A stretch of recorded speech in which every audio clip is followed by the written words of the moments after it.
So listen, today I was able to attend the Jefferson Fisher author talk, It's called Argue Less and Talk More with communication expert Jefferson Fisher. So I'm going to go over some of the topics. I didn't get a chance to read the book, but just in even having the just reading over what he had to offer, just the synopsis. Let me see if I can find it so I can read it, so that what I'm saying makes sense. I'm actually at the library. You can see it right there. So let me read what they sent. And a lot of the stuff that he said absolutely positively made so much sense, you know.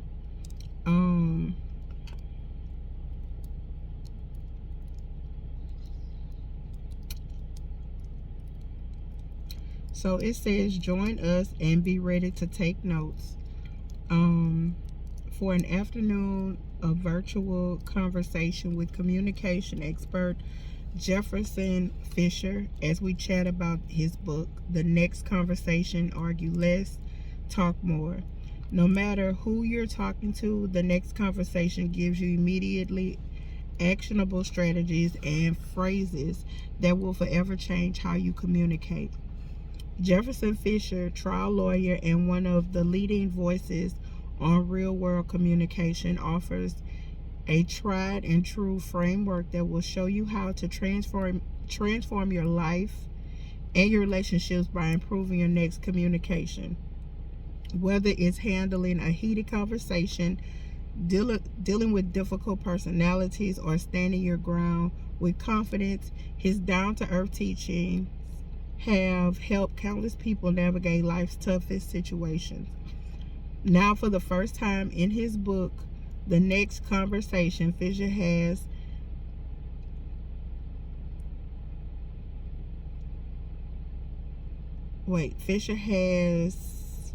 a three-part communication system.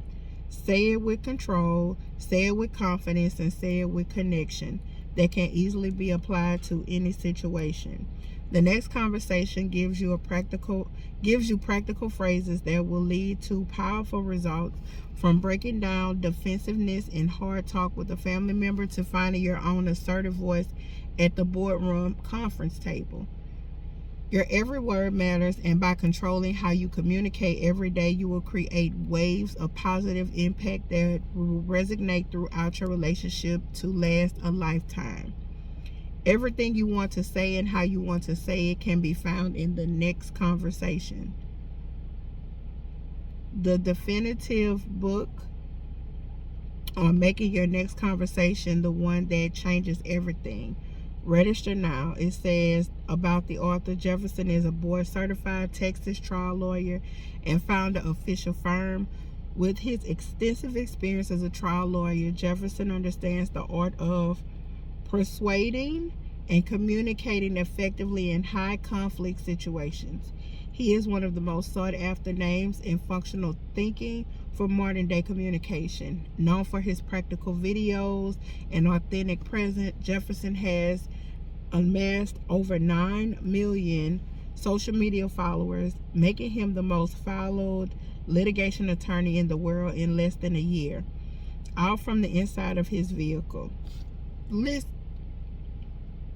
Jefferson followers include high-profile names such as Dwayne "The Rock" Johnson, Jesse Williams, Dr. Andrew Huberman, Sarah Silverman, Lewis Howes, and many more. Jefferson is on a mission to be a messenger of positivity in the world, and help people learn to talk to each other again, one conversation at a time. So, of course, blah, blah, blah, blah. It says the views expressed by presenters are their own, and their appearance in the program does not imply an endorsement of them or any entity they represent. Reference to any specific product or entity does not constitute does not constitute an endorsement or recommendation by EBR Library. So let's talk about what he talked about, okay? The webinar was about an hour. The Zoom was about an hour, okay? And I did take some notes. I was out eating lunch with my friends, so I did pay attention, but it's shaky, okay? So they asked him first about how did he learn the skill. He is the oldest of 4 and the 5th generation attorney. From what he stated, his grandparent and his father were judges. And another thing that he said is parents need to pray for wisdom. One of the key points that I found, he says, somebody asked what was the most important thing to teach children about communication, and he basically said that that's something that cannot be taught. He more so said that this is something that a parent has to show. So it's shown behavior, and you have to provide your children with the safe space. And kids ascertain and hold like a sponge. So basically your words become their monologue. So yeah, listen. In his book, he stated the best way to practice what he's basically preaching is to take one lesson at a time, because I know oftentimes we'll read self-help books and they'll have a multitude of things that, hey, this is something that you need to know, this is something that you need to understand, and there's no way to retain all of that at one time. So it's understanding.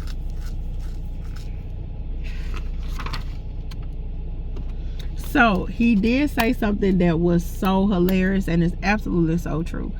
He said when we hear something that we don't like, there is a physical change with us. So for some reason, as mammals, and I will say mammals because we're all mammals, as humans, we tend to hold our breath. And I don't, like he said, it may be a fight or flight type situation, but in holding our breath, we're holding in the reaction. Made perfect sense. Made the most sense, okay? So he basically said you hear something and you hold your breath. Your body is setting off alarms. Basically, when you hold your breath, your body knows that it's supposed to be breathing, not holding breath. So that's why, things happen. You yell when you have been holding it in. My God. So recently, I have been holding a lot in. And I noticed when I was speaking with my supervisor, she was always like, why are you yelling? And it was because I have been holding things in for a long time and just not saying anything. And I what's crazy is that I am a proponent, and I am probably known as the pop off person, but in certain situations, especially, I don't know, I don't always pop off, and sometimes I don't pop off at certain people.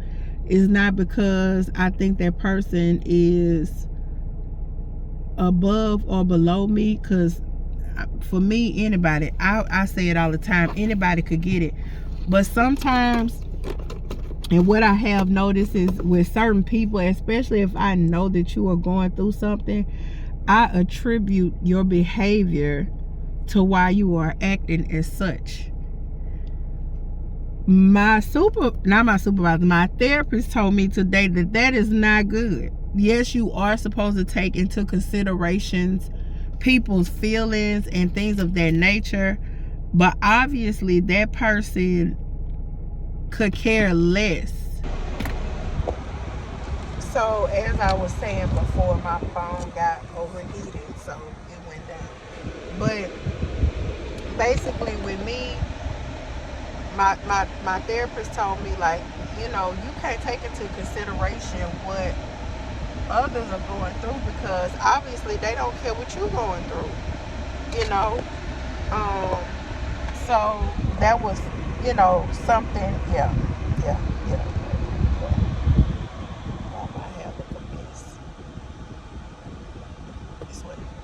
So he says there's something called conversational breathing, and that's when you breathe in twice for 3 seconds and then let it out.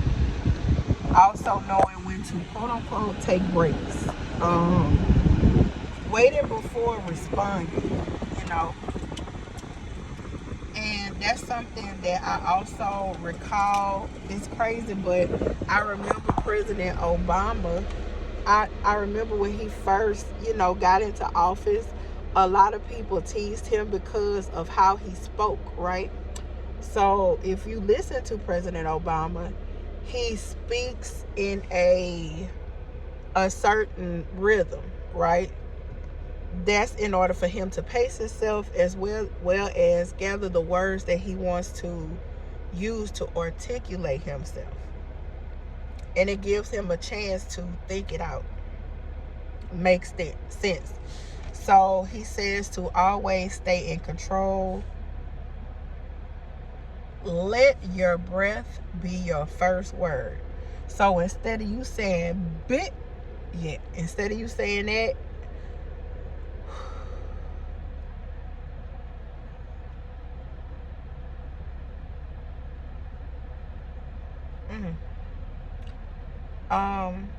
how quickly you get to a genuine apology shows emotional maturity. So he says it's also important to let children see you be able to apologize, and it's also important so people see you apologize, right? Delivering news to a hostile person. My God, today. Once he got to this portion, I'm like, I have to get the book, because in the job that I work in, yeah, you often delivering news to hostile people. And it's not really more so that they're hostile, it's more so that they've been in a situation that they didn't place themselves in, that they don't even want to be in. So don't drop it on them. Ask questions. He made a excellent reference about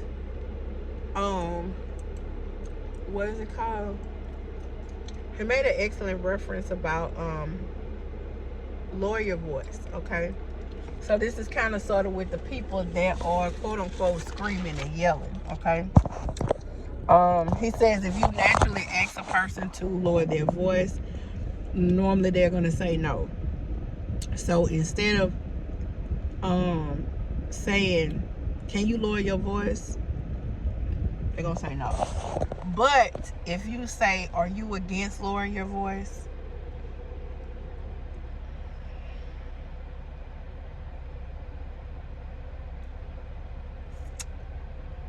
Is it he said three words when having conversations with hostile people. I'm sorry, 3 phrases with having conversations with hostile people.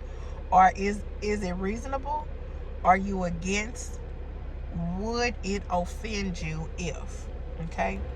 So if you are in a conversation, I wrote that out wrong, but if you are in a conversation with somebody, and this is something that I subscribe to, I am not about to have a conversation with you when you done already made your mind up. Makes no sense, you know, especially if it's fresh. So what I'll do is allow you some time to think over how you feel. Most times people are not going to change how they feel. However, you still give that person that time of grace of how they feel. Then you say, hey, let's have this conversation. You always say communication on your terms, okay? So people who try to force you to have these said conversations, especially the hostile person, you don't have to. Shonda Rhimes says no is a complete sentence, and I absolutely subscribe to that. No is a complete sentence. So no is okay. Okay? When someone interrupts you. Now, this is something, no lie, y'all. I have this very bad. And I do. Mine is not to be interruptive to them. Mine is not to be interruptive to the person. It's more so because I'm gonna forget. Okay? My memory is awful. And my therapist says that often comes from trauma and stress, that you have bad memory. Most people who have Alzheimer's, or most people who have dementia, if you review their history, most of them have had high stress jobs, or high stress in their life, have been through a lot. All right. So it says, when someone interrupts you the first time, let them continue to talk. You just let them get whatever it is out that they need to get out, and let it be. If it's meant to be, it'll be. Baby, let it be. So once they do stop, and you start, and they try to talk over you again, you said, I can't hear you when you interrupt me. Okay? Once you speak again, start where you left off. Not with what they were saying, but the point that you initially was trying to make. Saying their name. Now, saying their name, to me, for me, that sounds a bit more so like a parent type situation, like Carla, or Miss Books to you. That's crazy. But calling a person's name, I don't know. I don't know how I feel about that. So I definitely don't know how somebody else will feel about that. Also, setting boundaries. My God, today, something that I struggle with. Setting boundaries. So the first one is, state what the boundary is. Second is, and what those consequences are of violating that said boundary. Also, 3, be willing to follow up on whatever you said you would do. Because if not, that person will become a repetitive line stepper. Makes sense. Makes all the sense in the world. Okay? And lastly, never leastly, the most profound thing that Mr. Jefferson provided to me today is, you don't give the person the remote for you as a person. You provide them with a manual. My God, today, listen, when he said that, I shouted, okay? I'm glad that this Zoom was muted, because I did a Holy Ghost shout. Because understand, providing somebody with remote provides them with control. Providing them with a manual gives them an outline of what the operation of said thing is supposed to do. My God, Mr. Jefferson, you are a blessing. Okay? I am going to get the book and read it in its entirety. Right now, I'm reading my other book. But listen, today, argue less. He did that. And I appreciate him for doing that, okay? So I think my new slogan, Mr. Jefferson, I'm going to have to steal the slogan. Because my new slogan is, I have the remote, and I will provide you with my manual. My God. Jesus is the remote, so You can't get the remote. You got, listen. Hey, and the setting boundaries. Michael Jackson, this is it. I did good yesterday with a setting boundary.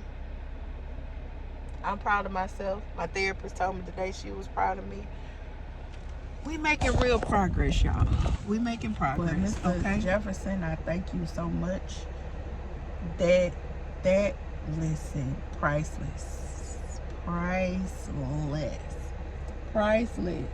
Okay? The amount of priceless. I appreciate you.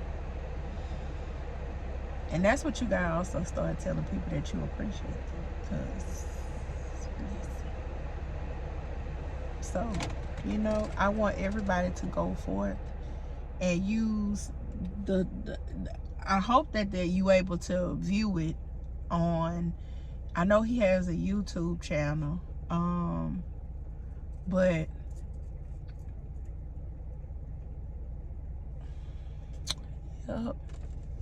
that was the best, y'all. That was a whole sweet end in my car. All right, so that's it. You know, it was a good time. It was a good time. It was very good questions that were asked and answered. I felt fulfilled after completing it, and we did. It was good. That's it. Thank you guys for watching, and I hope you enjoy it. I hope it's able to be visible, you know, for you all to see it, because a recap is, like I said, I was having lunch, so I don't feel like I got everything I probably needed from it, because there was a lot going on. My friend, she was talking, so, but I needed the parts that I felt like I needed to hear. I got it, you know. So we're gonna go with that for now. All right, I love you guys, and thank you for watching.